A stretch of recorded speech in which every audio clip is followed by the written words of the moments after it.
up, everybody? This is GreyMan here. How's everybody doing this afternoon, or wherever this video happens to find you? Welcome to the Sunday Shift Report. Hopefully to see you guys in the premiere. I always like intermingling and reading your comments while the video is playing, so I like the premiere option, being that we do it on Sundays at 6 p.m. Eastern Standard Time every Sunday, unless something cataclysmic happens or, you know, things happen with family and whatnot. But you guys get the gist of it. For any of you new folks happen to join us on the Sunday Shift Report, Sunday Shift Report is when Grey dives into things that are in the current events, the political realm of things, the semi-controversial, or what, you know, and here's where we go with this. Who judges on what is controversial? You know, who makes that decision? This is controversial, this is not. Who's the judge? I don't know. I don't know where they come up with it and who makes these decisions, but I just consider these articles that I go over information, you know, things that I come across that I want to share with the community, things that I might be of relevance to you folks in chat. And as always, if you guys get a chance, don't forget to smash that thumbs up button. I truly appreciate that. It always helps with the, you know, that old witchamajiggy on the tubester. All right, so let's kind of jump into a few things. We got this shouldn't be a really long one, which I do apologize. I know some of you folks like it when I go long, but, you know, sometimes there's just enough things that are going on that I have to divide my time up amongst things like today. And I know I'm just kind of rambling at this point, and I do apologize, but some of you folks like that as well. But we're, you know, tonight it's going to be we're doing family day, basically. We're going to go have our evening dinner, and we're also going to go to the fair. The fair is here. The local fair is going on until the 19th, and little Miss Grey would like to go, so we're going to do a little family outing this evening. So hopefully everything should pan out right with the time frame and stuff like that, but we'll get it all knocked out. All right, stop rambling, Grey, and let's get into the meat potatoes of what we have here today. Now, first I wanted to show you guys a picture. I was at a Home Depot, and I came across a pile of emergency food, and I was like, you know, it's weird. I've never seen this inside Home Depot before. Maybe I'm wrong. Maybe I just never noticed it before, but I'm pretty observant. At least in my area, in this Home Depot, I have never seen this before. So I guess it's a ReadyWise / Red Cross combination thing that are promoting this. But let me throw the picture up for you folks. And as you can see there is a big stack of basically food buckets and whatnot. And they also have some food, I don't know if you can see there to the left of it, they have some food bags or whatnot. And it says grab and go, entree bucket. And it's emergency food, and I thought it was pretty interesting to see this there, making me think that there's more to what's going on in the world today, and they're trying to drop little hints here and there for some of the folks that may have the blinders on, you know. $169. To me, that is outrageous for a bucket, but with inflation and everything else going on in the world, I wouldn't be surprised. I'd like to go revisit this section here and see how many takers have been on these buckets, just because $169 is awfully high, at least from the buckets that I purchased in the past from other companies. Maybe I'm wrong. Maybe it's a good deal. Who knows? Like I said, everything is opinion based on the Sunday Shift Report and speculation. But I wanted to share that with you folks before we dive into some intriguing things. And now that we're moving on from that, I wanted to kind of go over price increases before we get into the new Great Depression. And I thought this article was pretty intriguing, and it made sense, and I wanted to dive into it a little bit and show it to you folks, just in case you guys haven't read it or seen it. But let's dive into the price increases first. They had posted this, I think, on the Epoch Times? I'm pretty sure that's where I came across this, but I just screenshotted the aspect of all the different price increases. And I'm assuming a lot of you folks have seen this in your areas as well, because it's starting to become more prevalent amongst the rural areas, city areas, and everywhere else. I've talked to a lot of different people, and they've all said the same thing. Prices are skyrocketing. Number one on the chart. Oh, no, it's not number one. Yeah, well, kind of, you can look at it. Fuel and gasoline is kind of number one. You know, they kind of roll together. But anyways, it says gasoline is at up 49.6% year over year, and 3.7% month over month, seasonally adjusted 6.1% month over month, seasonally adjusted, you know, per the seasons or whatnot. But I'm not going to go read through each one of those like that whole spot. I'm just going to touch on the percentage. But gasoline is 49.6% up over year over year. Fuel oil, people use it for, all different types of things, but also, heating their homes and whatnot. But anyways, that one's up 59.1% year over year. Electricity is up 6.5% year over year. It says utility piped gas services, like some of your natural gas and stuff like that, is up 28.1%, be it natural gas. Propane is right below it. And kerosene and firewood of all things, man. Propane, kerosene, and firewood are up 34.7% year over year. Food is up 5.3% year over year, and I feel personally that number is just a little off. Maybe that's a generalization of food, because then we jump into meats and poultry, fish, and eggs that are up 11.9%. Bacon and similar products, or pork products in general, other than pork chops, which is below, is up 20.2%. And then we dive into pork chops, which are at 15.9%, and uncooked beef steaks, 24.2%. Now the list goes on with some other odds and ends, but I wanted to focus on these here just to kind of show you folks. I'm assuming we've all felt it, we've all seen it, we've all noticed it, that prices are skyrocketing, inflation is going off the charts, and we'll dive into this whole little quick topic of the new Great Depression. And what these folks think, or this gentleman thinks in his article, when is it going to be resolved? Is it going to be resolved in 2023? Is it going to be resolved in 2030? 2040? Let's dive into it. All right, so first let's kind of dive into the first part of this article. What I wanted to touch on is, when do they see alleviation from what's going on in our country today, or possibly in the world, as this kind of self-includes pretty much the entire United States, as well as a lot of other countries. But I'm kind of focusing on here in the U.S. And the article, as I just put up, it says, no full recovery until 2045. Yes, that is not a misprint. That is not a mistake. That is not a misspeak. It says no full recovery until 2045. Now, again, you can take everything I say or this article with a grain of salt, but this is to get at least a lot of you folks out there thinking that this might go on for quite some time. Some people are hoping it'll be over the next 6 months or a year. That's all we can do is hope for. We can hope, man, Grey was wrong. The gentleman in this article is wrong. That'd be awesome. But the thing is to be prepared just in case we're not. Anyways, diving into this article, says the new wave of weakness will impact stock markets, which rose based on a reopening meme of increasing sales and spending as the economy gets back to normal.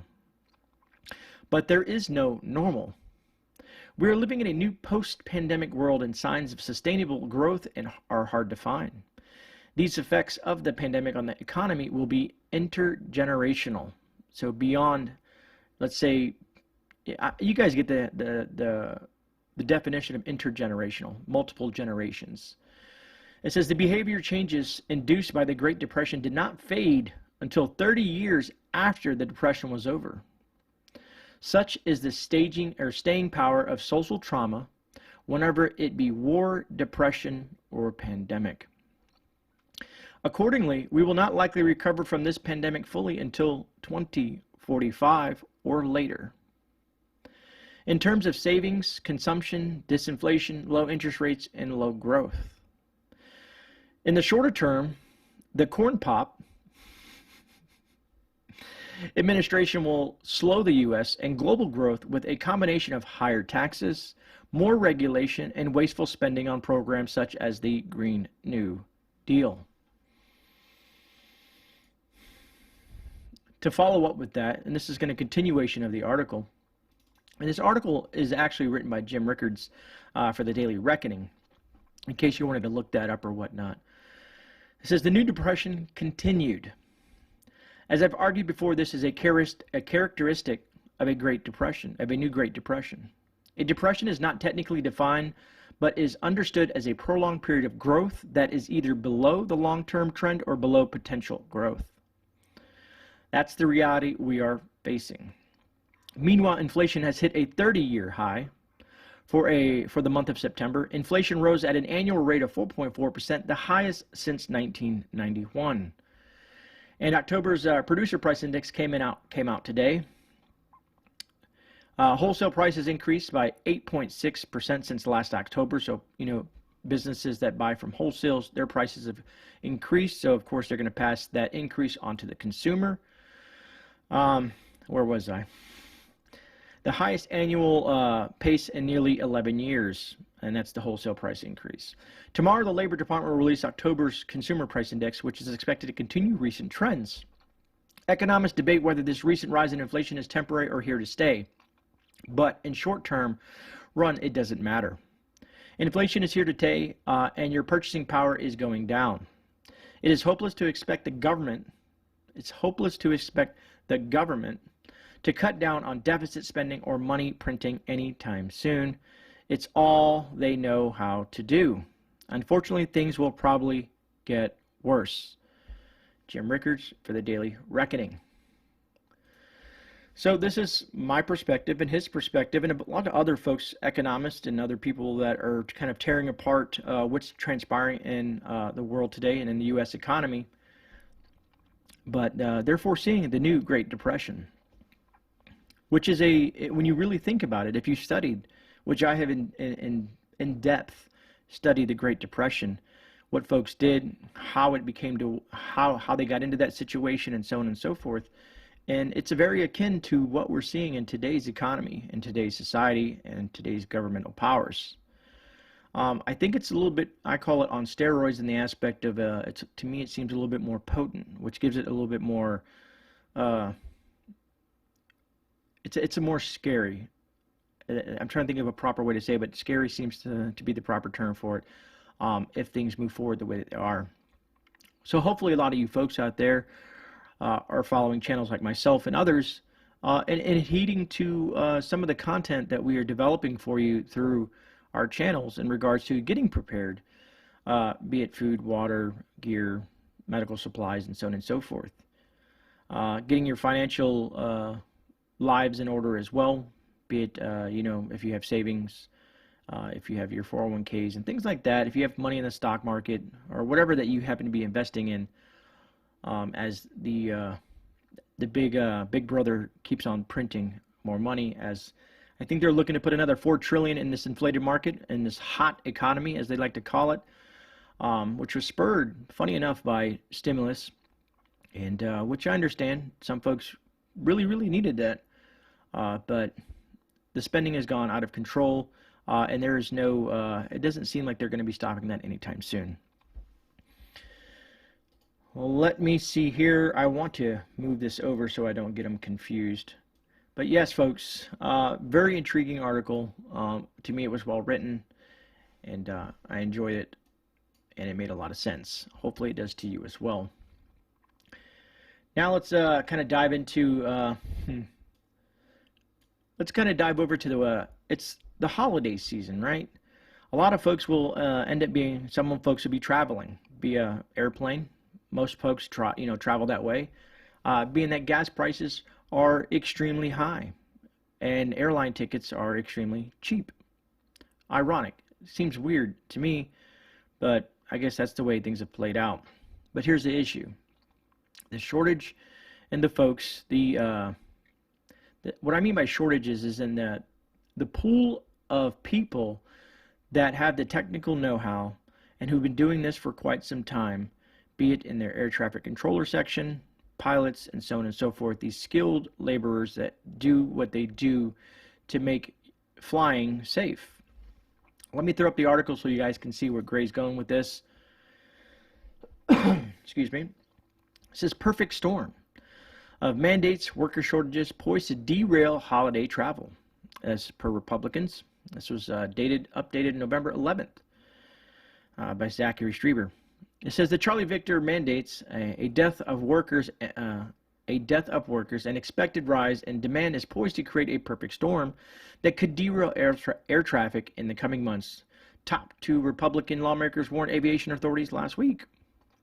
So they're trying to present this information to these folks. It says the current corn pop Victor mandate for federal employees will affect the Federal Aviation Administration, the FAA, which helps control air traffic and Transportation Security Administration, the TSA, and primary means of security in airports. In addition, mandates for airlines have already led to some firings and resignations and could lead to more. Republican Sam Graves of Montana and top Republican on the House Transportation Infrastructure Committee, Republican Garrett Graves from Louisiana.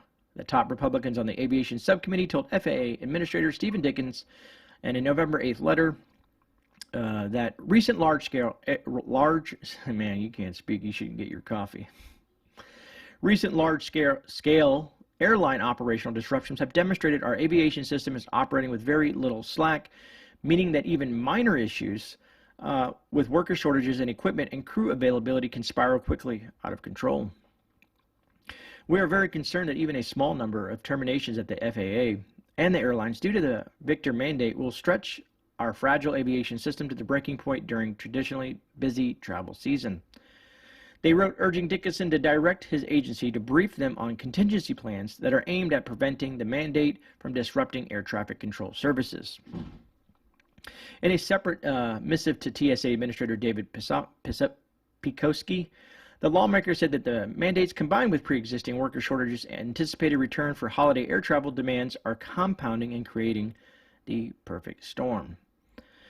What I've taken out of this article is that public safety is at risk if there's not enough air traffic controllers, or if there's a mishap, or overworked, overstressed, tired folks will have a huge issue in regards to what's transpiring in the airs. So you figure air traffic control is the radar aspect of things, where they manage the traffic of airlines coming in and out of airports, what's in the skies, to make sure there's no mid-air collisions, to make sure they land safely and take off safely.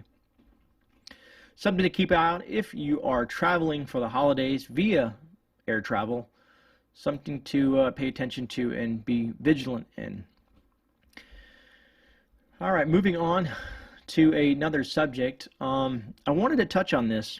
A lot of us, what is the most important essential of life? What do we need to survive more than anything on this planet outside of food and nutrition? That is water. Now, most of you have water filtration devices, water filtrations in your homes, water purification capabilities, and things like that. And you're like, Gray, what are you talking about, and why are you bringing this up? Well, I stumbled across something. And so what I'm going to do with this is I'm going to link the website down below in the description. So if you go to my description, there'll be a link to this website after I discuss the article, so that you can check via your zip code how safe is your water in your city, your neighborhood, your area. Is it filled with toxic chemicals? Things that may cause health effects down the road. May not be immediate, but long term. What is this going to do to you, your family, your children, your relatives, and so on and so forth? So let's bring up the article so you can kind of get what I'm talking about. And then I'm going to show you a sample. I decided to use a zip code in Florida, in Miami, just to see how toxic the water is in that area, because the population density there is massive, probably one of the densest in the state of Florida. All right, let's bring up the article real quick. It says tap water database lists toxins by zip code. The Environmental Working Group, EWG, has updated its database on tap water in the United States, revealing where testing has detected potentially deadly pollutants in the nation's water systems. Think about this. We are first world. We're not third world nation. We are a first world nation. You figure that we would have the cleanest water, the cleanest of everything. We wouldn't have homelessness. We wouldn't have people starving like our vets. We wouldn't have homeless vets and starving vets. We wouldn't have starving children. But here we are, the cream of the crop, the United States of America. Why does this happen? Good question, right? Moving on. First published in 2005, the database was most recently updated in 2018. We're collecting testing data from almost 50,000 water utility nationwide, said Sydney Evans, a science analyst with the EWG, in an interview with the Epoch Times.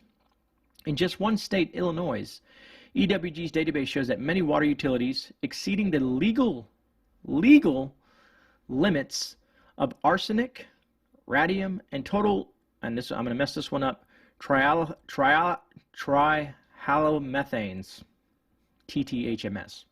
I did the best I could, among other chemicals. In its entry for the City of Chicago water system, EWG's database reveals the presence of chemicals ranging from chloroform and hexavalent chromium to nitrate and radium. Wild. I think it's crazy to hear this. So I'm thinking, okay, well, Chicago, highly polluted, you know, in general, you know. So, and I'm thinking to myself, New York City, LA, all these other places. So I was thinking to myself, wow, I wonder what their water, how toxic is their water? Some folks are smart. Some folks have a well. Some folks have, like I said, filtration systems. Some folks buy water, pre-bottled water and whatnot. But there's a lot of folks out there that can't afford it. They don't have the capability to do so. A lot of folks, this falls on the shoulders of the poor in the United States. The you know, economically challenged in the aspect of their finances. Also, mainstream folks, they don't care. They turn on the faucet and think whatever's coming out of the faucet is safe to drink. A lot of us folks know who went beyond just yeah, drink the water, it's okay, to let me research and dig a little deeper. Is this water truly okay? And if it's not, how do I resolve that issue? Be it Berkey filters, be it other water filtration dyes, reverse osmosis, or whatever you guys have in your repertoire to protect you from your own tap water coming out of your sink and where you live. Now, what I want you folks to do is click on that website down in the description and put in your zip code. I'm curious to really know, maybe in some of the most rural populations in the U.S., is the water good? Is it bad? Let's say Alaska, you know, where you figure the water there would be excellent in the aspect of, you know, glacier water and whatnot, you know, because a lot of companies pull water from these places to create their bottled water. Now, of course, we've all learned, and this has been exposed many, many times, that bottled water itself, there's places around the country that these large companies, that the really cheap water bottle that's made with cheap plastic that's supposedly BPA, BPS free, which I don't believe for a second, that they just pull out of tap water, fill it up, add a little bit of this and a little bit of that, and say it's, you know, spring water, or say it's purified water. Maybe they boiled it, who knows? I don't work for these companies, so I can't be 100% sure, but there's been a lot of whistleblowers out there that have blown whistles on some of these companies. So let me show you Miami. Let me pull up Miami and show you what I found in Miami, one of the most densest populations here in Florida. So I decided, because I figured I'd do my state. This is the Miami-Dade Water Sewer Authority. Contaminants detected, 8 exceeding EWG health guidelines, 24 total contaminants, but we're going to touch on the 8 real quick. Now, I'm not a scientist, I'm not a expert analyst or anything like that. I'm just going to kind of concentrate on the one that I see that has some large contaminants in the water system. So they have 243 times the illegal amount of arsenic in their tap water down there in Miami. Chromium, 4.3 times. And some of these words I'm going to butcher. You guys know I'm not really good at that. But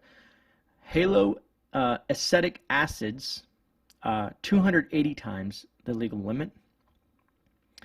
Haloic acids, HA9, 627 times the legal limit. And I did some research to try to figure out what some of this stuff is, and it's like cleaners and detergents and disinfectants and stuff like that, these haloacetic acids. And then it goes down to PHPA, I can't even, fluoroheptic acid, 5.5 times, and then, you know, the other one's down there. And then the other one I think that's a pretty big one is the trihalomethanes, which is 221 times the legal limit. But arsenic in general, 243 times the legal limit in their water supply that the public is drinking. Now, in the school systems, the water fountains, if folks happen to use them, if they are not banned because of the health crisis or whatnot, or people drinking out of, public places or their homes just because the water's there. You turn on the tap water. Most people use it to clean their dishes, wash their hands or whatnot. Does this, when you're washing your hands in your sink, does it leach into your skin is your biggest organ. Does it leach into your body over time? If you wash your hands 15, 20 times a day. Remember, the hand washing thing was huge last year, probably still. Does that arsenic leach into your body through your skin if you were in the shower? Something to think about, right? Something to think about. So let me know down in the comments if you guys happen to run your zip code and tell me, how bad is it? How bad is it in your area? How bad is the water in your area? Very curious to see, especially if you're in some of the rural cities out there in the U.S. But very intriguing stuff. These are why I like to share this type of information with you folks, because of the fact that I think it's very detrimental to not only your health, your family's health, and people that you care and love. All right, moving on. What else do we got here? We only got a couple more, I think. Oh, yeah. So the Oklahoma National Guard. I don't know if you guys have seen that pop up on your screens as of late, or in your feeds, or any of your social media that you happen to follow, or if you're hearing it for the first time here on YouTube on my channel, or you've come across it somewhere else in the YouTube verse. But let's throw it up. Excuse me, folks. It says the Pentagon responds to Oklahoma National Guard's rejection of the Victor mandate. The U.S. Department of Defense indicated it will respond to Oklahoma Governor Kevin Stitt after his state's National Guard suggested it would reject the Pentagon's Charlie Victor mandate for all service members. We are aware of the memo issued by the Oklahoma Adjutant General regarding the Charlie Victor for guardsmen and the governor's letter requesting exemption. We will respond to the governor appropriately, the Pentagon spokesman John Kirby said in a statement to the news outlets on late Saturday. Without elaborating how the DoD would respond, Kirby said Pentagon Chief Lloyd Austin believes that a victored force is a more ready force. I guess that's its opinion. I don't know if science is behind it. And that includes our National Guardsmen, who contribute significantly to the national missions at home and abroad. Kirby's remarks came after a newly appointed Oklahoma National Guard commander, Army Brigadier General Thomas Mancino, issued a November 11th memorandum indicating he would decline to implement the Pentagon's Victor mandate. Kudos, and to me, to a very brave Army Brigadier General Thomas Mancino, someone who is stepping up and going against the grain. It's good to see there's some folks still left out there that are in the military, because we're going to touch on something right here at the end that I'm not fond of, and the article is inclusive of satire in the aspect of what it states, but it's very, if this is what's actually happening, it's very worrisome, at least from my perspective. You know, we have our own views on things, be it politics, be it what we see that comes across our table, our views, our opinions, which we as Americans are entitled to. We should not be shut down. We do have the freedom of speech, which is being encroached on many, many, many ways. At least that's my personal opinion, via social media, via it in general, via it by our own government, who doesn't understand the Constitution of this great republic. But anyways, moving on. And I'm pretty sure the folks that are part of the Oklahoma National Guard, I think, you know, I'm not there. I haven't spoke to anybody there, but I'm pretty sure they're proud of their general. And I think it's kind of cool, like I said, that someone is stepping up to the game. Now what I want to do is I want to jump across the seas all the way over to Austria. Let's jump over to Austria, because Austria is doing something that I feel may be coming to other countries, that may cross land, sea, and air and hit other countries, because it only takes one which sets precedents, and other folks will use that model to follow. We've seen what's happened in Australia, all over the place, and we have a lot of Aussies in chat, who can give you information that you don't see on mainstream news, what they're going through, because they are against the grain. They are against the narrative that's presented in front of them that the government is pushing upon their citizens. So let's bring up the Austria article here. It says Charlie Victor, 19. Austria to impose lockdown on all unvaccinated people from midnight. This was dated Sunday the 14th of November. It says the lockdown will affect about 2 million Austrian. I don't know why it says Austrias. Or okay, hold on. Let me reiterate that. I guess let me go back, reverse, right? And that's probably going to really agitate the microphone. But anyways, the lockdown will affect about 2 million of Austria's 8.9 million population for at least 10 days. Austria is putting all unvaccinated residents into lockdown from midnight on Sunday, the government has said. Anyone over the age of 12 who has not been double jabbed will only be allowed to leave their homes for work, school, exercise, or buying essential supplies. Now, my question is, will it stop there? Will it stop there, or will they eventually take that right away of buying supplies?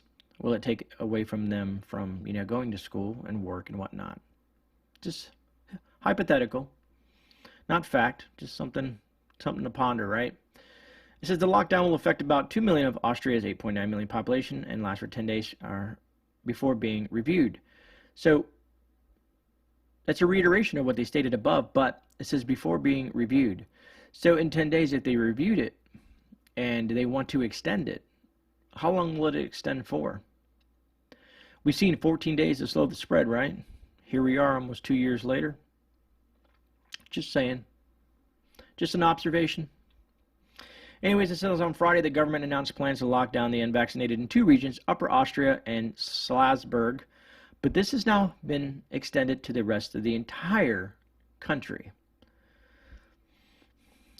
I'm sitting here thinking, and I know someone who was born in Austria, not personally. Maybe you guys know where I'm going with this. He was Austrian in nature. And also we have an actor here in the U.S. that came from Austria, who's an absolute douchebag, and you guys probably know who I'm talking about, who says that, Americans don't, he said, I think he said F their freedoms. I think that's what that Australian actor, or not Australian, my apologies, Austrian actor, the guy with the big muscles, we all know who I'm talking about. And it was funny, for years and years and years I used to enjoy his movies. Now I can't stand him, don't want to watch him, because now I know what he really stands for. When people come to this country and they live the American dream and then trample on our country's rights in the aspect of, about our freedoms,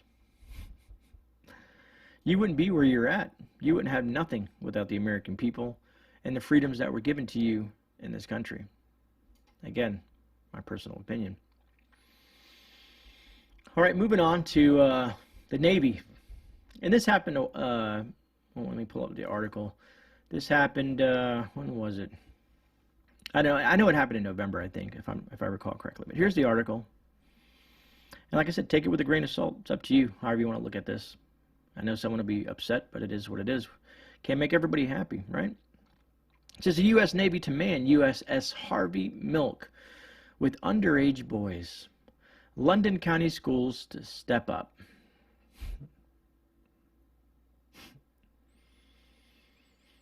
Man, oh man.